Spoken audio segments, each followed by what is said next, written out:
Even the founder of the Jesuits, St. Ignatius, who was renowned for his practicality, experienced and prayed for to be considered a fool in the eyes of the world, all things being equal, was the clause he added, for the good of the kingdom. If it pleases your divine majesty, he prays, let the world consider me a fool, so I might be closer to you, the way you were treated by the world.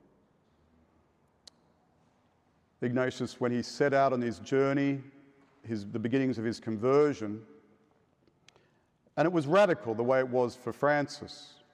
Ignatius also left wealth and status and power to follow the Lord.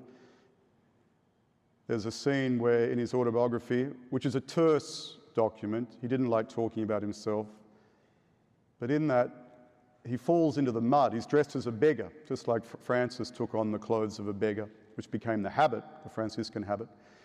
Ignatius is taking on the clothes of a beggar to imitate Francis too.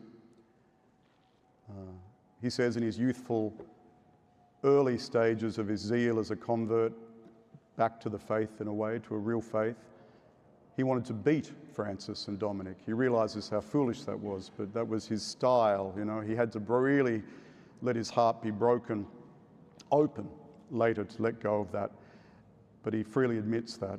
But in any case, he fell in the mud, tripped, and the villagers laughed at him. And he took it as the most beautiful grace because he felt like a fool in their eyes. And he began to understand his calling was not to follow the ways of the world. He knew it, but now it was taking shape. And the young Ignatius, of course, wouldn't have let anyone laugh at him. They would have had a serious problem. The new Ignatius, like the new Francis, and all of these saints who've fallen in love with Jesus Christ, well, there's a freedom that comes then in being considered a fool